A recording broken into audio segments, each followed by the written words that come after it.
વિદ્યાર્થી મિત્રો, આજે આપણે ધોરણ 7ની અંદર વિશેષ સામાજિક વિજ્ઞાનની અંદર અસાઇનમેન્ટનું સોલ્યુશન કરવાના છીએ. આજે આપણે પ્રશ્ન નંબર 4 એનું સંપૂર્ણ સોલ્યુશન આ વિડીયોમાં આપણે કરવાના છીએ. પ્રશ્ન 4 છે, એમાંથી નીચેના પ્રશ્નનો ટૂંકમાં ઉત્તર લખો. પ્રકરણ 1 છે. પહેલો પ્રશ્ન, રાજપૂત યુગમાં રાજ્યનો વાણિજ્ય વિભાગની શી વ્યવસ્થા કરતો હતો? તેમાં આવશે રાજપૂત યુગમાં રાજ્યનો વાણિજ્ય વિભાગ વિદેશો સાથેનો વ્યાપાર, ઉપરની જકાત વસૂલ કરવાની, ચીજવસ્તુઓની કિંમતો નક્કી કરવાનું અને લોકોની જીવન જરૂરિયાતની ચીજવસ્તુઓ મંગાવવાની વગેરે વ્યવસ્થા કરતો હતો. બીજું છે, વાઘેલાઓ મૂળ કઈ જમીનના હતા? તેઓ વાઘેલા સાથી કહેવાય. તો વાઘેલાઓ મૂળ ચાલુક્ય જાતિના હતા. સોલંકીઓએ વ્યાઘ્રપલ્લી ગામ અનોરાજને ભેટમાં આપ્યું હતું. તે ગામના નામ પરથી અનોરાજના વંશો વાઘેલા કહેવાયા.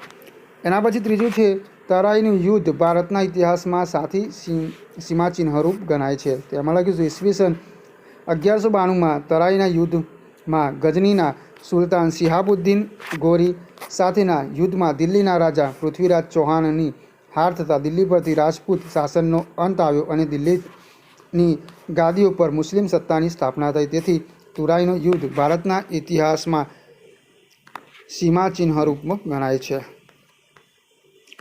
ચોથું છે, કયા સમયને મધ્યયુગ કહે છે? તેમાં આવશે 7મી સદીના અંતમાં ભારતમાં સામંતશાહી શક્તિનો ઉદય થયો. ભારત અનેક નાના મોટા ભાગોમાં વહેંચાયો. દેશમાં અનેક રાજપૂત રાજવંશોનો ઉદય થયો. આ સમયને મધ્યયુગ કહે છે. પ્રકરણ 2 છે, એમાં પહેલો પ્રશ્ન, કુતુબુદ્દીન એબેકે કયા સ્થાપત્યનું નિર્માણ કરાવ્યું? તેમાં આવશે કુતુબુદ્દીન એબેકે દિલ્હીમાં કુવત ઉલ ઇસ્લામ અને અજમેરમાં ઢાઈ દિનકા ઝોપડા નામની 2 મસ્જિદો બંધાવી હતી. તેને દિલ્હીમાં કુતુબ મિનાર નામના સૌથી ઊંચા મિનારાના નિર્માણનું કામ શરૂ કરાવ્યું હતું. તે સમયમાં એક જ માળ બંધાવી શક્યો. બીજું છે, કૃષ્ણદેવરાય આંધ્રના ભોજ સાથી ઓળખાયા. તેમાં આવશે કૃષ્ણદેવરાય પોતે વિદ્વાન અને સાહિત્ય તથા વિદ્યાનો ઉપાસક હતો. તેને રાજા ભોજની જેમ રાજ્યમાં સાહિત્ય અને કલાને ઉત્તેજન આપ્યું હતું. વળી તેને સંસ્કૃતને તેલુગુ ભાષામાં કેટલાક ગ્રંથો લખ્યા હતા. આ કારણોને લીધે કૃષ્ણદેવરાય આંધ્રના ભોજ તરીકે ઓળખાય છે. બીજું છે, નાસિરુદ્દીન પછી દિલ્હીની ગાદી ઉપર કોણ આવ્યું? તેને કયું મહત્ત્વનું કાર્ય કર્યું હતું?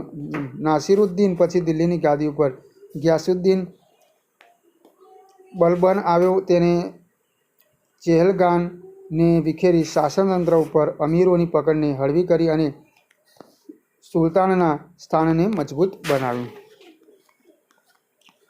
ચોથું છે, મુહમ્મદ બિન તુગલકે કઈ 2 યોજનાઓ અમલમાં મૂકી? તો મુહમ્મદ બિન તુગલકે 2 યોજનાઓ આ મુજબ છે. એક રાજધાની દિલ્હીથી દૌલતાબાદનું સ્થળાંતર અને બીજું છે પ્રતિક મુદ્રા યોગ.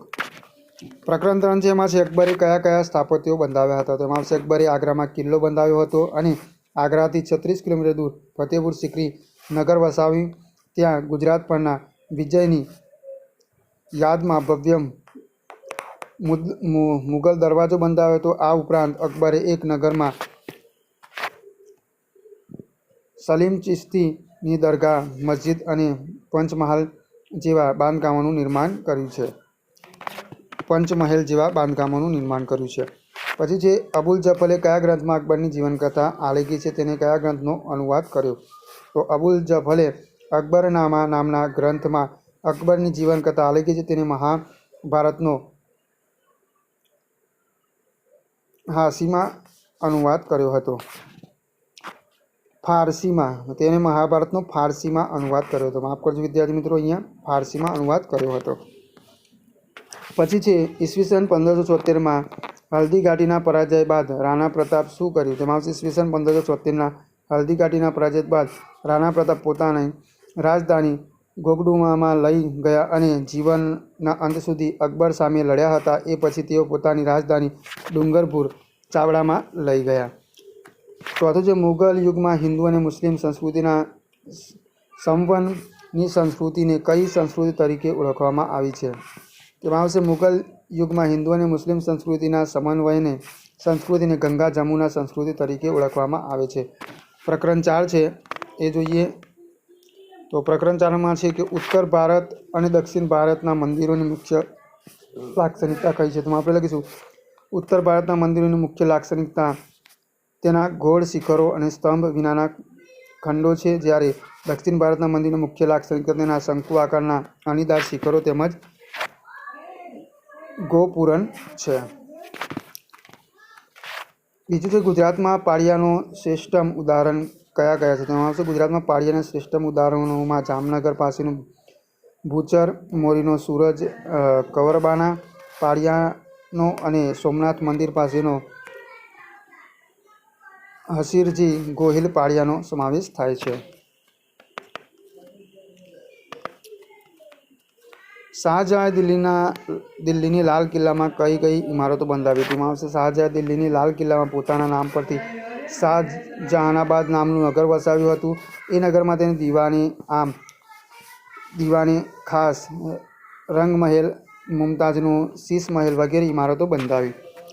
એના પછી દિલ્હીનું શહેરીકરણ કેવી રીતે થયું હતું? એમાં લખીશું મુગલ બાદશાહો જહાંગીર અને શાહજહાંના સમય દરમિયાન દિલ્હી રાજધાની અને વેપાર વાણિજ્યનું મોટું મથક હતું. શાહજહાં દિલ્હીમાં લાલ કિલ્લાનું નિર્માણ કરાવી તેને વિશાળ બનાવ્યું હતું. આમ રાજપૂત યુગથી મુગલ કાળ સુધી દિલ્હીનું શહેરીકરણ હતું. પ્રકરણ 10 છે, એમાં છે બાહ્ય અગ્નિકૃત ખડકો કોને કહે છે?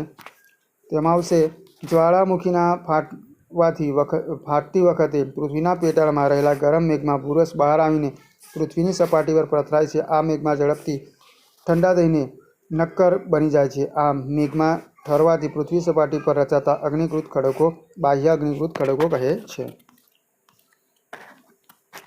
પછી છે જળ પ્રાપ્ત કોને કહે છે? તેમાં આવશે નદીનું પાણી તેના માર્ગમાં કોઈક નક્કર ખડક પરથી સીધી ઢોળાવવાળી ખીણમાં નીચાણવાળી ભૂમિ પર ભેજ સાથે પછડાય છે તો તેને ધોધ કહે છે. જળ ધોધની ઊંચાઈ અને વર્ગની તીવ્રતા ખૂબ વધુ હોય તો તેને જળ પ્રાંત કહે છે. અગ્નિકૃત ખડકો કોને કહે છે તેનો પ્રકાર જણાવો. તેમાં આવશે જ્વાળામુખીના ફાટવાથી પૃથ્વીના પેટાળમાં રહેલા ભૂરસ આંતરિક ભાગમાંથી નીકળીને પૃથ્વીની સપાટી પર પથરાય છે. આ ભૂરસ ઠંડો પડે છે. પડતા જે ખડકો બને છે તેને બે પ્રકાર છે, બાહ્ય અગ્નિકૃત ખડકો અને બીજું છે આંતરિક અગ્નિકૃત ખડકો. પછી છે આંતરિક અગ્નિકૃત ખડકો એટલે શું? તેમાં પૃથ્વીની સપાટી નીચે ક્યારેક ભૂકવચની અંદર ઊંડાણમાં મેઘમાં લાવારસ ઠરવાથી રચાતા નક્કર અગ્નિકૃત ખડકોને અગ્નિકૃત ખડક કહે છે. પૃથ્વીના ભૂગર્ભની આંતરિક ગરમીને કારણે અહીં મેઘમાં ઠરવાની ક્રિયા ધીમે ધીમે થાય છે. એના પછી જોઈએ પ્રકરણ નંબર 11 છે. તો એની અંદર છે પહેલો પ્રશ્ન, પર્યાવરણને પ્રદૂષિત કરતી કોઈ પણ 2 પ્રવૃત્તિઓ જણાવો. તેમાં આવશે અવકાશમાં છોડેલા ઉપગ્રહો, ભંગાર અવકાશયાનમાં ખાલી ખોખા ધાતુના નકામા ટુકડાઓ, અવકાશયાત્રી આકાશમાં છોડી દીધેલા નકામો કચરો, પ્રદૂષણ ફેલાય છે. બીજું છે જ્વાળામુખી ફાટવું, ભૂગર્ભ હિલચાલ, નદીઓના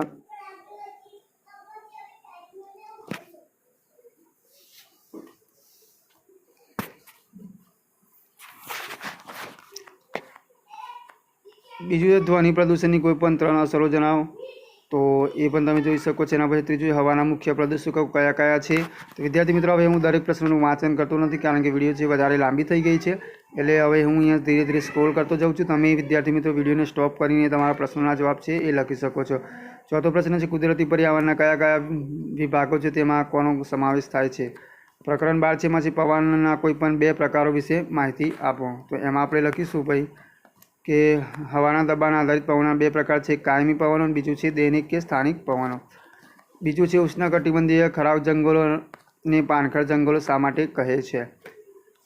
હવે એના પછી આગળ જઈએ. વાતાવરણમાં વાયુ પૃથ્વીની સપાટીથી કેટલી ઊંચાઈ સુધી જોવા મળે છે?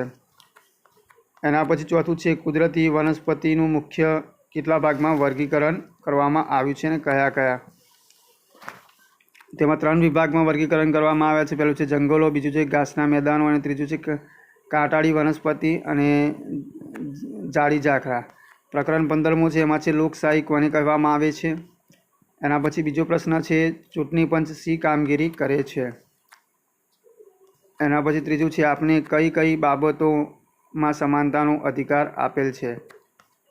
ચોથો પ્રશ્ન છે વ્યક્તિના સર્વાંગીણ વિકાસ માટે કઈ બાબતોની જરૂર હોય છે? એના પછી આગળ જઈએ. પ્રકરણ 16 છે, એમાં છે પહેલો પ્રશ્ન રાજ્ય સરકારના કોઈ પણ 4 કાર્યો જણાવો. બીજા નંબરનો પ્રશ્ન છે, એમાં છે રાજ્યની કારોબારીના કોઈ પણ 4 હાજો આપો.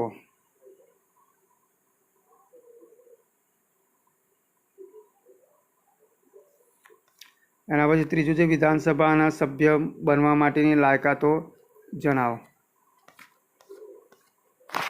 એના પછી ચોથો પ્રશ્ન છે, એમાં છે નાગરિકોના સ્વાસ્થ્ય માટે રાજ્ય સરકાર